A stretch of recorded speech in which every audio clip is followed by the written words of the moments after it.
Good morning, class. Good morning, teacher. Alright, so today we are going to have our new discussion. So, have a seat first. So, class, what do you see made of around this classroom? Teacher. Alright, Jay. Chairs, teacher. Alright, there's what else? Okay, Brendan. A light, teacher. Alright, okay, Aisa. Table, teacher. Alright, also there's also a table here. So, now, I have here a thing. So, what is this? Okay, please. Chair, teacher. Alright, this is a chair. So, what can you say about this chair? Teacher. Alright, Aisa. The chair, teacher is big. Okay, what else? Okay, Brendan. The chair, teacher is wide. Alright, so, is this chair soft or rough? Okay, please. Rough, teacher. Alright, this chair is rough. So, why do we use chair when we use something?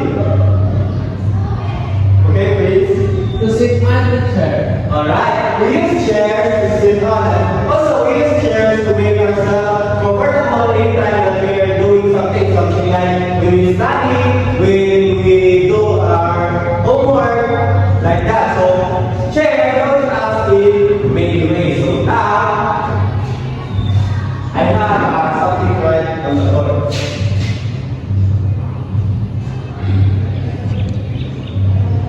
So, do you know how to read this word, class? No. Let's read this word. So, this is a chair.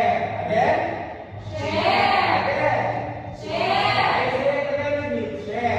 Chair. Chair. So now, I want you to create a sentence that has the word chair. So, anybody? Teacher. Okay, Isa? Chair is sitting on the chair, teacher. Alright, that is correct. So, what else? Okay, Jay? The chair is near at the table, teacher. Alright, that is also correct. So now, I have here these chairs. So what can you say about these chairs? So what are the difference of these chairs? Okay, please. This one teacher has a armchair teacher, and that one teacher is wood teacher, and that one teacher is plastic.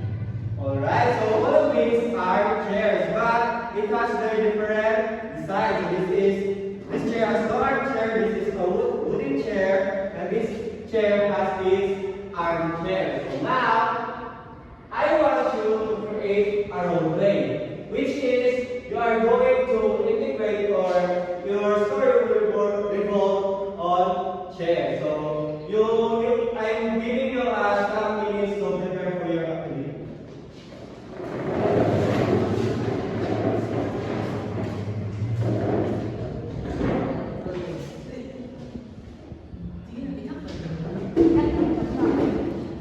So, are you ready, class? Yes, teacher. Okay, you will now present your role play.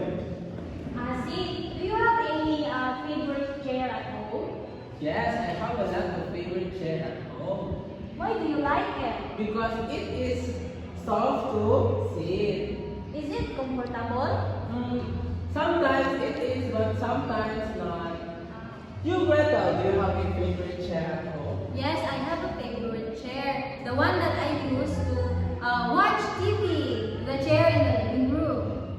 Wow. How about you, Isa? Me too. I have a favorite chair, so I use it for my study. Wow, that sounds How about you, Jay? Do you have a favorite chair at home? Yes, when I was studying or watching movies, so I can sit my favorite chair. Wow. Yes, We do have different favorite chairs at home. Does teacher have a favorite chair? Okay, so can we ask her him? Oh, can we ask you, Greta? Teacher, do you have a favorite chair? Yes, I also have my favorite chair at home. So, very good class. You presented well your activity. So, you will now go back to your arrangement.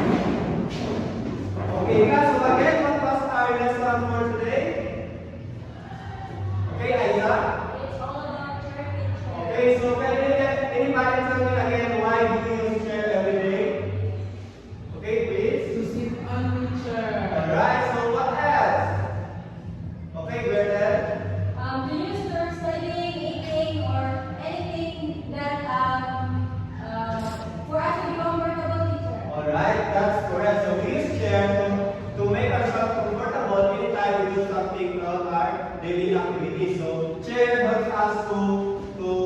relax ourselves so that we don't feel any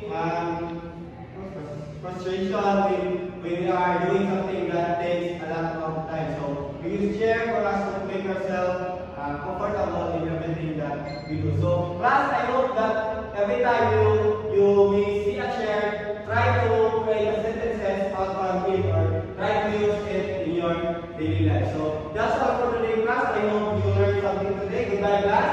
Goodbye, teacher.